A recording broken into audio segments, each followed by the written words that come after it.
आज हम लोग एक नई सीरीज शुरू कर रहे हैं We're starting a new series today. और इस पूरे महीने हम लोग इस सीरीज को से सीखेंगे And this entire month we will learn through this series. और ये बहुत पावरफुल रहने वाला है. And it's going to be a very powerful series for us. Amen. Amen. और ये सीरीज है working with God. And the series is परमेश्वर के साथ काम करना. बहुत सारे मसीह केवल ये जानते हैं कि परमेश्वर से भीख कैसे मांगनी है, ये नहीं जानते कि उसके साथ मिलकर काम कैसे करना है. Many believers know how to beg God, but they don't understand how to work with God. परमेश्वर ने भिखारियों को जन्म नहीं दिया. God has not given birth to beggars. पुत्रों को जन्म दिया है. He has birthed sons. अपनी संतानों को जन्म दिया He है. has given birth to his own children. और कोई भी ऐसा व्यक्ति नहीं है जो चाहता है कि उसकी संतान उससे भीख मांगे. And no person wants that their children should beg from them. Amen. तो परमेश्वर भी नहीं चाहता आप उससे भीख मांगे. So neither does God desire that you would beg from him. परमेश्वर चाहता है कि आप सीखें कि उसके साथ मिलके उस पार्टनरशिप में आप कैसे कार्य कर सकते हैं. God wants you to learn how you can partner with him and work with him. Amen. So आज की जो सीरीज है जो है वो है working with God. So today's series is working with God. परमेश्वर के साथ काम करना. Amen. So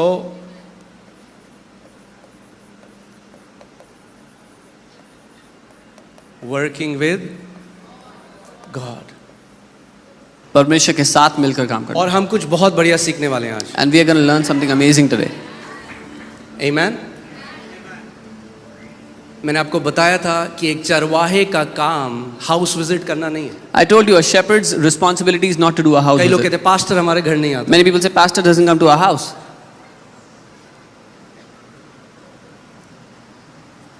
पास्टर का काम हाउस विजिट करना नहीं है. It's not the pastor's role to do house visits. Shepherd का या चरवाहे का मेन काम है, सबसे नंबर 1 काम है ज्ञान और बुद्धि में बढ़ाना उस कलीसिया को. The first responsibility or role of a shepherd is to make the congregation, make that church grow in wisdom and understanding. और मैं आपको एक बात बता दूं, आप दुनिया के सारे पास्टरों को अपने घर में बुला लो, चिकन बिरयानी खिला लो, चाय पिला लो, बिस्किट खिला लो, मगर अगर परमेश्वर के वचन में नहीं बढ़ोगे तो कुछ फर्क नहीं पड़ेगा. And even if you call all the pastors of the world into your house, give them a good treat and not understand the word, not grow in the wisdom and the understanding of the word, nothing in your life will change.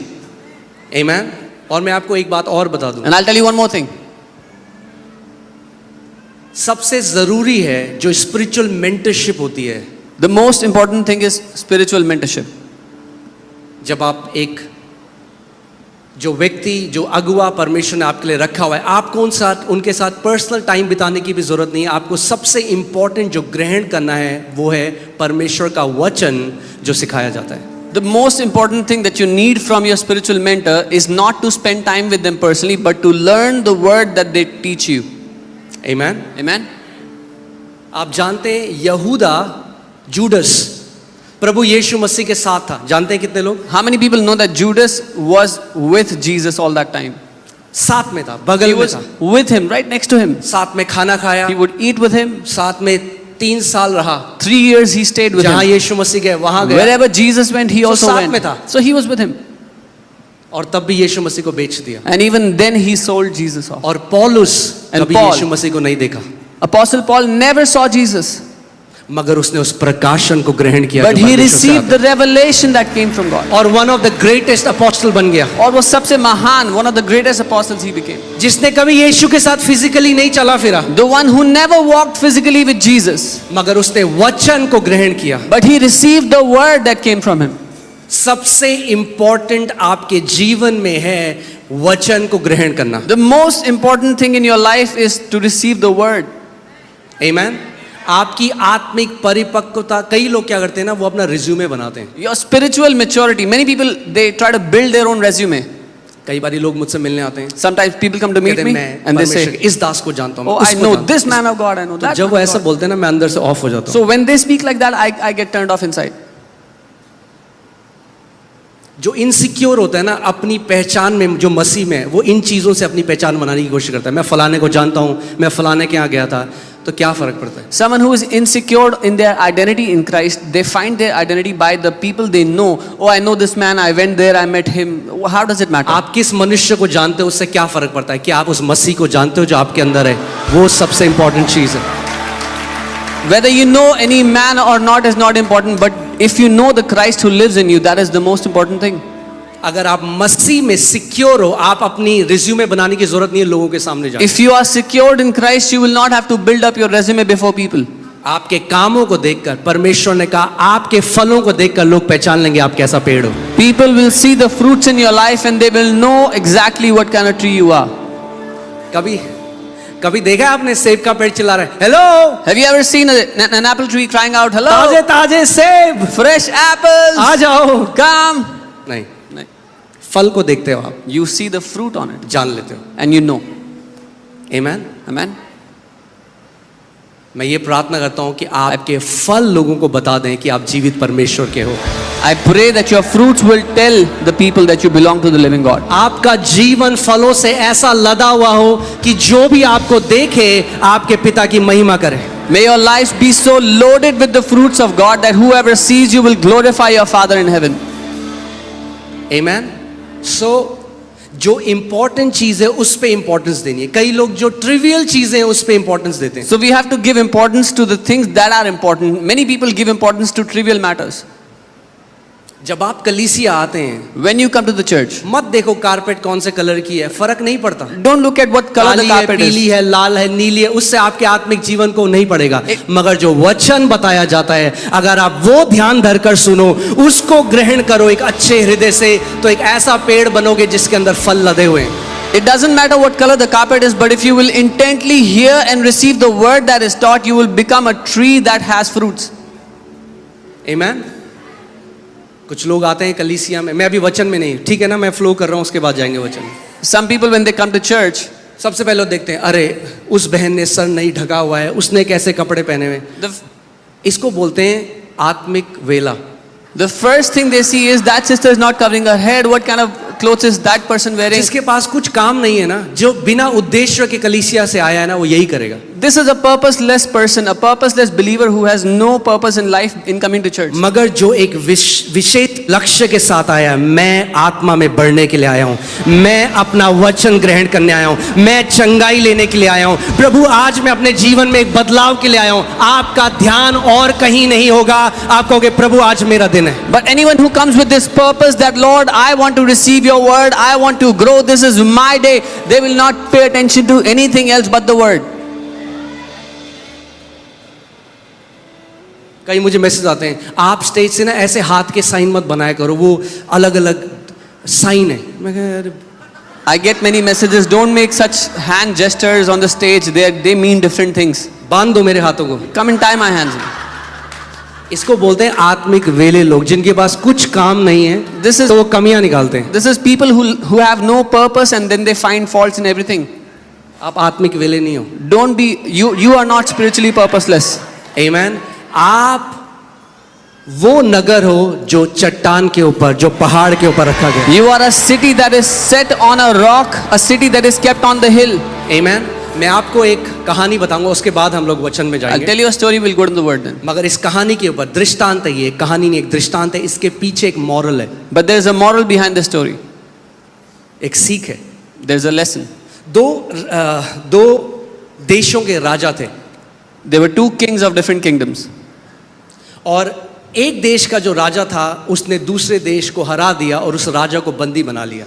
The king of the first kingdom defeated the second kingdom's king and he made him, and he tied him up.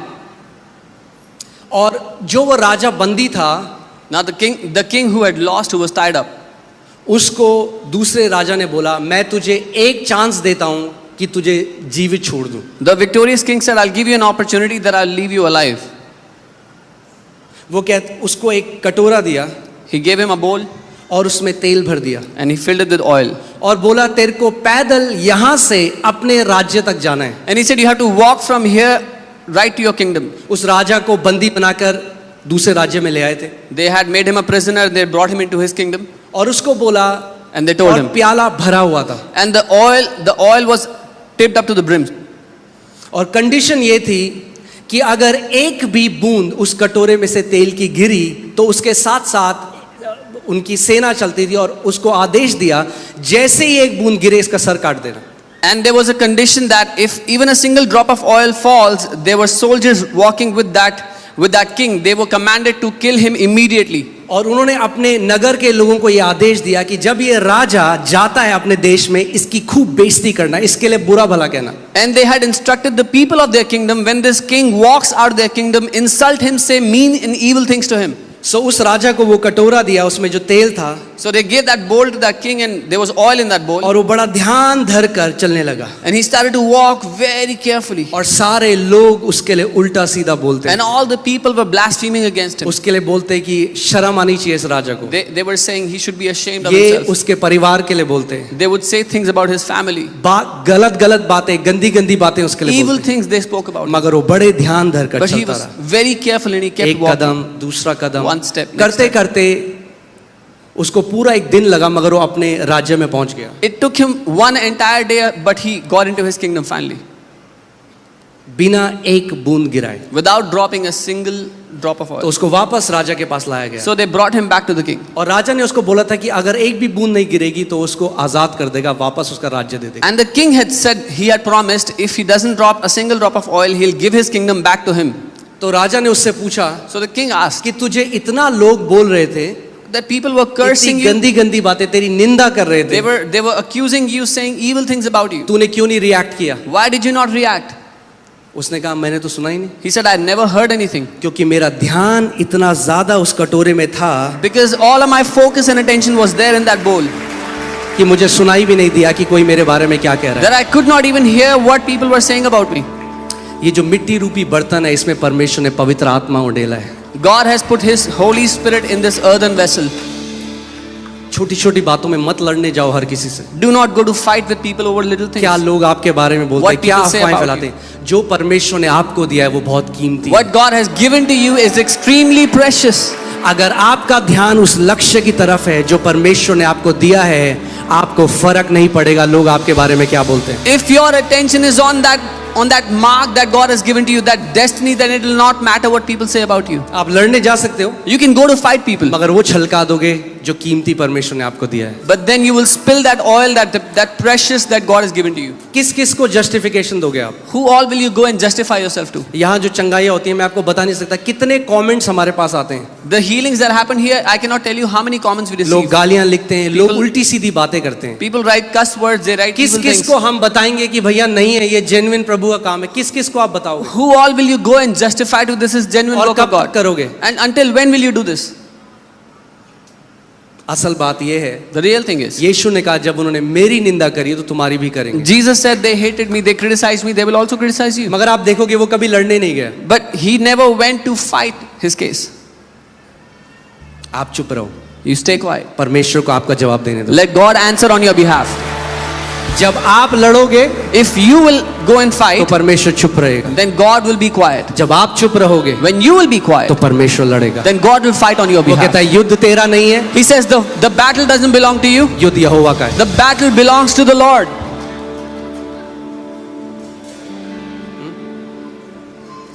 कई लोगों ने मुझे कहा ये false church है, ये खत्म हो जाएगा. Some people say this is a false church, it will not last. मैंने कहा अगर फॉल्स चर्च है तो मैंने उस रात प्रार्थना करी. मैंने कहा यीशु मसीह आज खत्म कर दे. I said, Lord, if this is a false church, end it tonight. क्योंकि क्या फायदा एक कलीसिया का जिसमें भीड़ है और जब आप मसीह के सामने खड़े हो तो वो आपको बोलेगा कि तूने फॉल्स चर्च का तो एक पास्टर था. What is the point that a church that is filled with people, and the day you stand before Jesus, he said you were pastoring a false church? मैंने कहा प्रभु आज खत्म I कर said, they. Lord, end it today. मगर अगर तूने इस church की नींव रखी है But if you have laid the foundations तो of this नरक के church, फाटक कभी प्रबल नहीं होंगे. then the doors of hell, the gates of hell will not prevail against this church. Amen. Amen. सो जब आप कलीसिया में आते हैं, मैं क्यों आपको एक कहानी बताता, So- अपना फोकस वहां रखो जहां सबसे जरूरी है. Why did I tell you that story? Because when you come to the church, put your focus on the most important matter. Number one चीज जिसके लिए आप आते हो कलीसिया में, The prime reason, संगति भी नहीं है, The वो prime- वचन है. वचन the prime reason why you come to church is not the fellowship, is the word why you come here. संगति बहुत जरूरी है, Fellowship is most मगर important. कई लोग केवल संगति चाहते हैं और वचन नहीं चाहते. But many people just desire the fellowship, not the word. हमारा नंबर 1 प्रायोरिटी जीवन में है परमेश्वर का वचन। Our first priority in life is the word of God. मैं आपको इस बात को बता दूं, जितने मसीह परमेश्वर के वचन का सच में आदर करते हैं, वो कभी भी जीवन की किसी परिस्थितियों के नीचे नहीं रहेंगे, वो हमेशा ऊपर ही रहेंगे। I can tell you this, all those believers who honor the word of God, they will never come under any circumstance, they will always rule above every situation. आमेन। तो चलिए वचन में चलते हैं आज। Let's go into the word. पहला कुरिन्थियों 3:9, 1 Corinthians 3:9. यहां पे लिखा है, क्योंकि हम परमेश्वर के सहकर्मी हैं। It says here, for we are God's fellow workers. कौन है हम लोग? Who are we? God's fellow workers.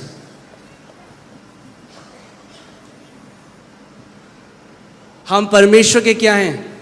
सहकर्मी हैं, यानी उसके साथ काम करने वाले हैं। We are God's fellow workers. It means we work together with Him. If we are God's fellow workers, then we have to know how God works. अगर हम परमेश्वर के सहकर्मी हैं तो हमें समझना है परमेश्वर कैसे काम करता है। We have to learn how does the kingdom of God operate. हमें सीखना है परमेश्वर का राज्य कैसे काम करता है। Amen. Amen. क्योंकि हम क्या हैं परमेश्वर के? Who are we? सहकर्मी, colleagues. The fellow workers, the colleagues of God. Isn't that amazing?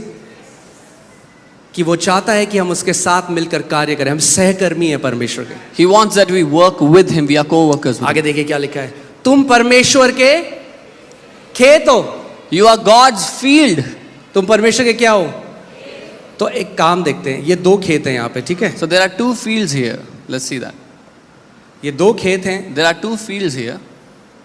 और एक भरा हुआ है फसल से।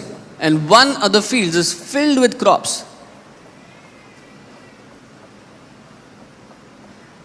और एक में थोड़ा And the other has sprinkles of crops. आप क्या हो परमेश्वर के? Who are you? खेत। The field of God. एक भरा हुआ है, फसल लहलहा रही है, One is filled with crop, with harvest, और एक में कुछ भी नहीं है। and the other has barely anything. इस खेत में किस चीज की कमी है? What does that field lack? हाँ, सीड। किसकी कमी है? सीड, यानी यस, बीज। It lacks seed. बीज की कमी है। It lacks seed. जब आप अलग अलग मसीहों को देखते हो, When you see different believers, किसी के जीवन में आप बहुत ज्यादा फल देखते हो, in one believer's life you see many किसी के fruits. जीवन में आप कुछ फल नहीं देखते। In one's life you barely find so anything. मसीह लोग क्या सोचते हैं, वो परमेश्वर है जिसने उसके साथ किया और मेरे साथ नहीं किया। So what believers think is God has done plentiful with him but not with me. वो सोचते हैं कि अगर किसी के जीवन में बहुत फल है, वो परमेश्वर ने कर दिया और हमारे जीवन में उसने नहीं किया। They think if somebody has so much fruit in their life, it is because God has done it for them and but not for me. परमेश्वर पक्षपाती नहीं है, God does not differentiate. वो प्रेम करने वाला परमेश्वर He is है। a loving God. आमेन। यहाँ पे जो खेत में कमी है वो ये है, What does this field lack? बीज। और Seed. मरकुस की पुस्तक, मरकुस की 4th पुस्तक में लिखा है कि बीज क्या है? परमेश्वर का वचन। In Mark 4, the word of God says, what is that seed? It is the word of God. यानी क्या डिफरेंस है 2 मसीहों के अंदर? So what is the difference between 2 believers according to ध्यान this? से सुनिए, Hear carefully. कोई अच्छा मसीह और कोई बुरा मसीह नहीं है। There is no good believer and bad believer. फिर से मैं बोल रहा हूँ, I'll say it again. अच्छा मसीह और बुरा मसीह नहीं है। There is nothing like a good believer or a क्योंकि bad एक believer. बार जब आप अपने मसीह में आ गए, आप उसके लहू से धुले गए, आप उसकी धार्मिकता बन गए, आप पवित्र लोग हो चुके हो। Because when you are in Christ, you are washed with His blood, you are holy.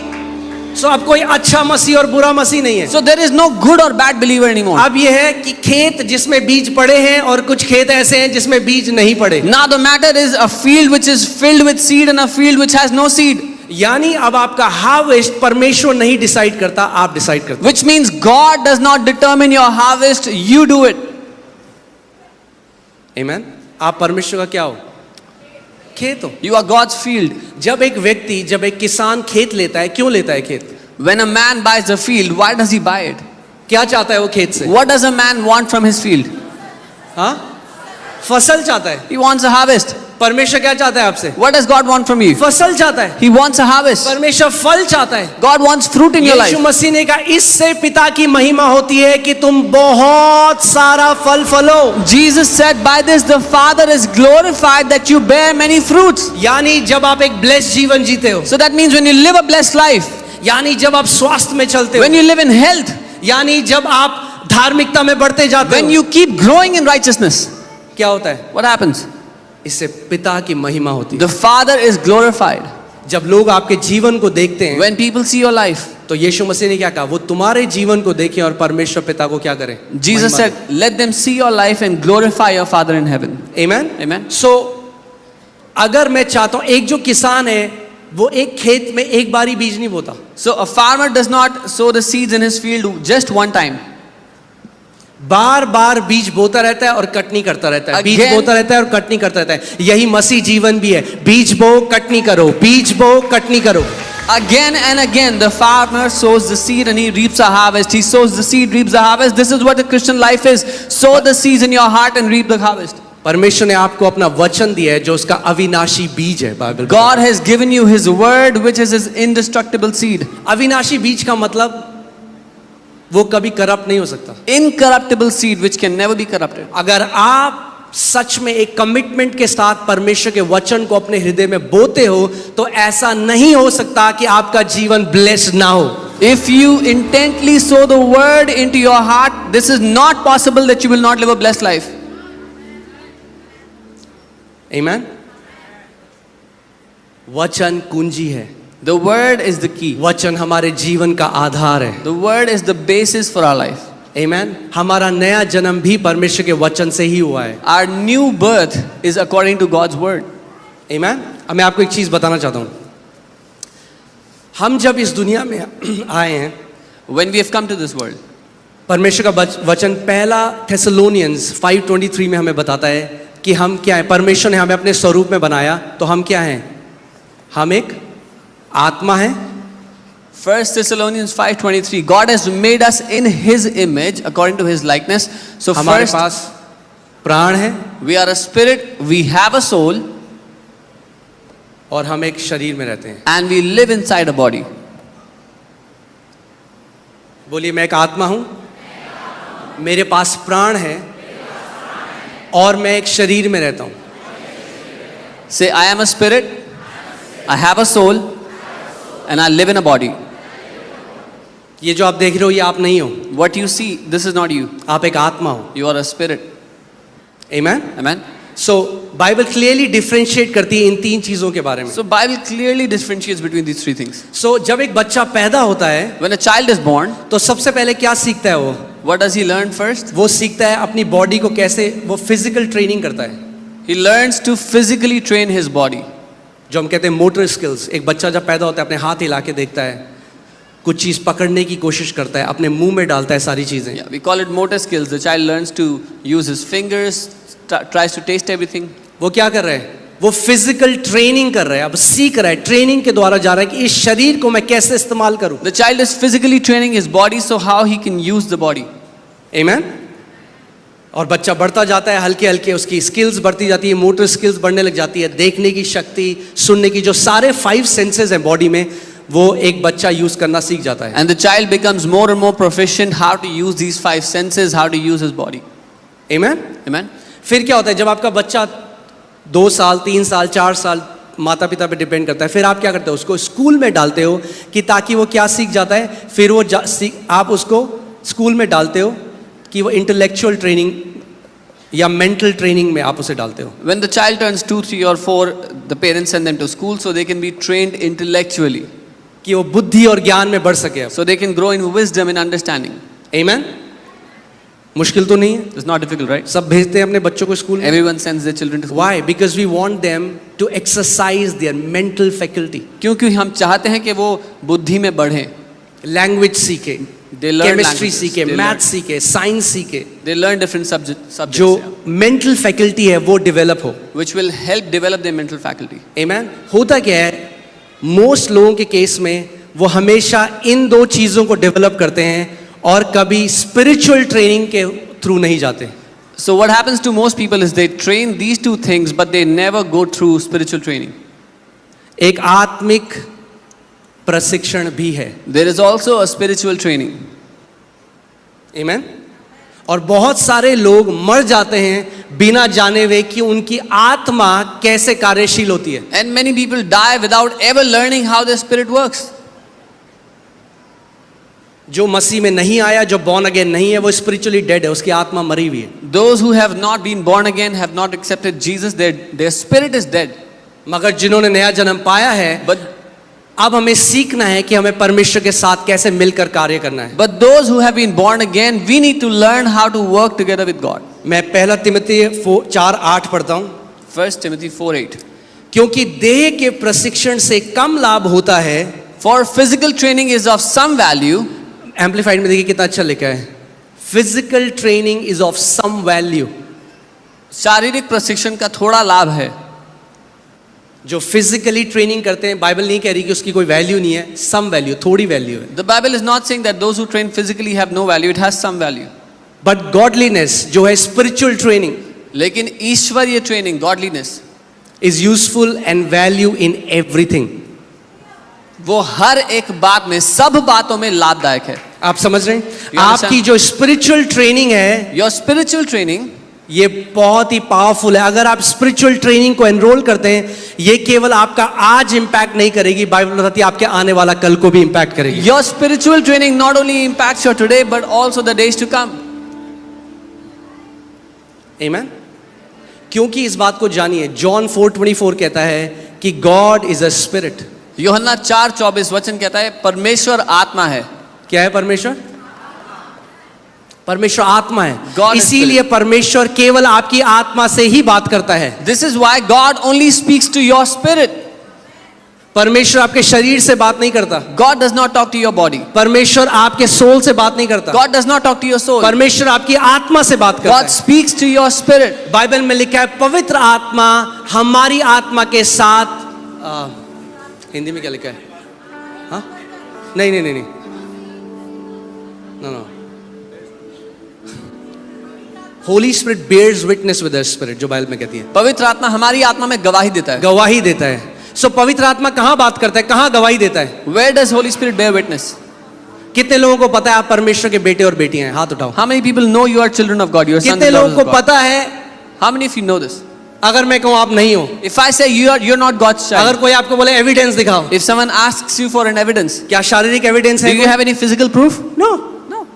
क्या सोल में एविडेंस है? Do कोई you have a फीलिंग है? proof in कोई your soul? Any नहीं। feeling? No. मगर आत्मा में आपको 100% एविडेंस है कि आप परमेश्वर के बेटे और बेटी हैं। But in your spirit you have 100% evidence that you are God's child. क्योंकि पवित्र आत्मा ने कहाँ गवाही दी? Where did the Holy Spirit give you आपकी evidence? आत्मा में। In your spirit. आमेन। इसीलिए हमें आत्मा के चलाए चलना सीखना है। This is why we have to learn to walk according to the Spirit. अगर हमें परमेश्वर के साथ कार्य करना है तो हमें समझना पड़ेगा कि हम परमेश्वर के साथ कार्य अपनी आत्मा के द्वारा करते हैं। If we have to learn to work with God, we have to understand that it is by our spirit that we work with God. आमेन।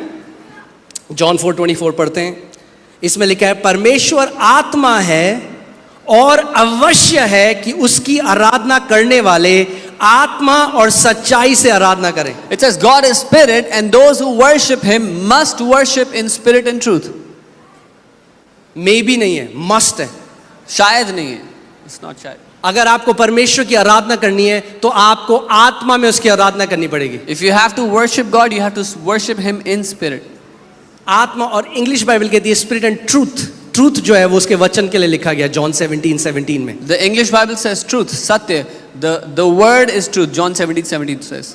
आमेन। मैं आपको बता रहा हूं जो आपको सबसे इंपॉर्टेंट चीज जो आपको चाहिए वो है परमेश्वर का वचन। I'm telling you the most important thing you need is the word of God. आमेन।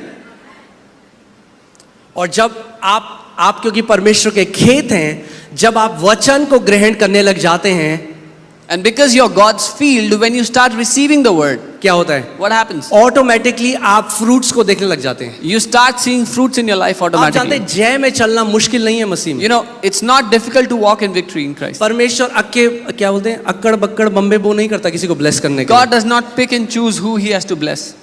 कई लोग सोचते हैं कि परमेश्वर ने उसको कर लिया, मेरे साथ नहीं करा। Some people think, oh, God bless that guy, he did not do क्या it to आपने me. कभी ये सोचा कि उस व्यक्ति की भागीदारी क्या थी परमेश्वर के साथ? Have you ever thought about what did that person do or partner with God in? परमेश्वर तो सबको ब्लेस करना चाहता है और कर दिया है bless, God desires to bless each and everyone he मगर has कई blessed. मसीहों ने सीखा ही नहीं अपनी मिरास को ले लेना जो उनकी है। But many believers have not learned to take their inheritance which is already theirs. परमेश्वर कह रहा है ले लो, मैंने तुम्हें सारी आशीषों से आशीषित कर दिया है आत्मिक जगहों में। God is saying, take it, I have already blessed you with all blessings in the spiritual places. आप जानते हो आपकी सारी आशीषें भी कहाँ हैं? Do you know where all your blessings are?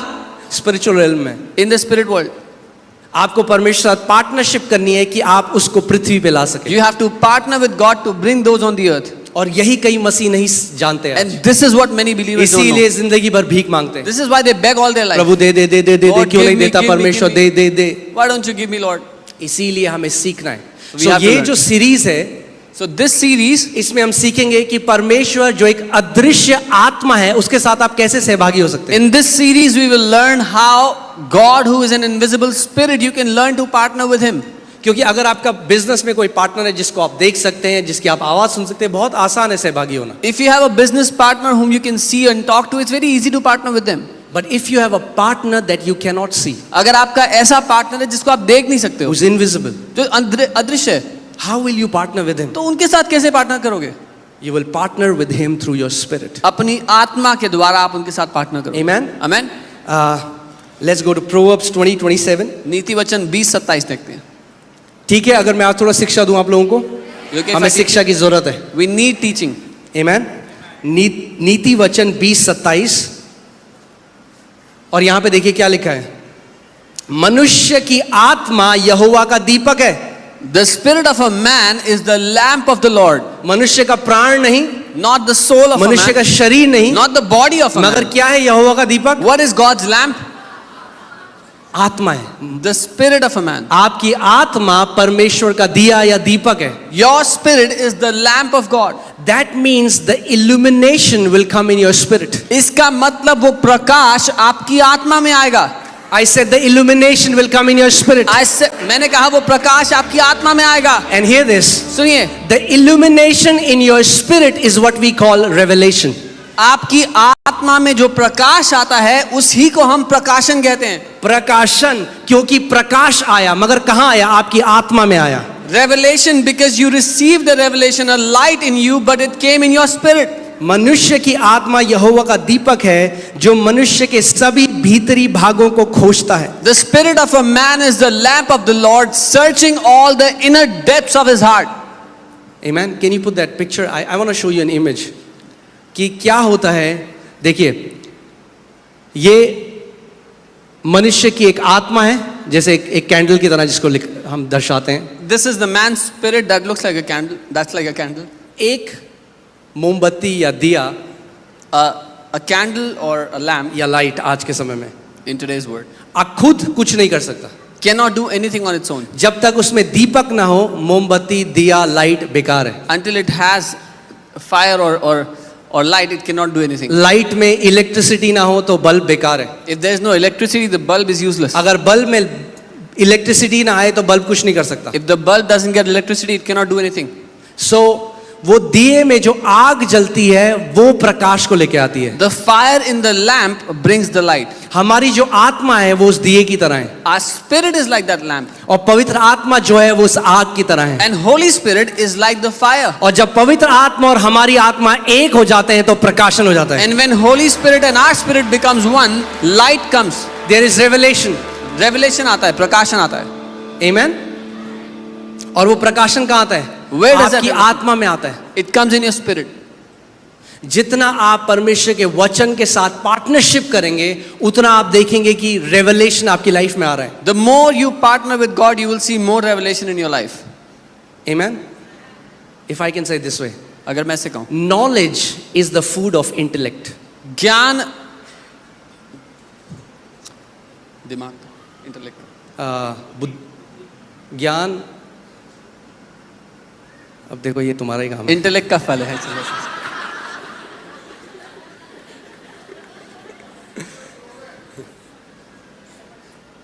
या सो समझ गए आप ना, आत्मा समझा देगा आपको। वो आत्मा जो आपके अंदर रहता है वो आपको सब बातें सिखाएगा। The spirit that is in you will teach you all things. Amen. So knowledge is the food of the intellect. Your intellect craves for knowledge. जो हमारे ज्ञान के लिए भूख है हमारे इंटेलेक्ट में, हमारी समझ में। That's why you will see people, they are longing for more knowledge. कौन सी और किताब पढ़ूं, मुझे और बताओ, और ज्ञान। इसीलिए लोगों को बहुत तलब है ज्ञान पाने की। They want to be more knowledgeable. और वो कहाँ पे हो रहा है? Where is that happening? यहाँ पे। In their soul. But your spirit craves for revelation.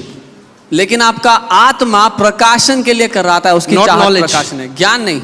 Because the revelation that your spirit gets, it does not come by reading books, it comes by the Father revealing it. क्योंकि जो प्रकाशन आपकी आत्मा में आता है वो किताबें पढ़ के नहीं आता है, वो तब आता है जब पिता किसी बात को प्रकाशित करता है। Amen. जो knowledge हम सीखते हैं अर्थ में, it is linear. जो the knowledge we learn on the earth is linear, वो एक एक के बाद बढ़ती है। यानी आपने अपने बच्चे को किंडरगार्टन में डाला, नर्सरी में डाला, फर्स्ट सेकंड थर्ड फोर्थ करते इंजीनियरिंग करी, फिर आगे जो भी वो बना। You put your child in school, they went through class first, second, third, fourth, and then they went to college, engineering, and then they became what they became. Spiritual realm में In this, तैयार हैं आप लोग? in the spiritual realm, are you ready? हाँ, spiritual realm में In the spiritual realm, एक second में in 1 second, revelation से परमेश्वर आपको सिखा सकता है God can teach you जो through किसी को revelation सीखने में 10 साल लगे। what someone would take 10 years to learn. Bible में है। This is in the Bible. जब पुराने नियम में मंदिर बनाया गया In the Old Testament, when they had to make the temple, तो परमेश्वर कह रहा है उसने क्राफ्ट्समैन के ऊपर अपनी आत्मा को डाला। the Bible says God put His Spirit on the craftsman.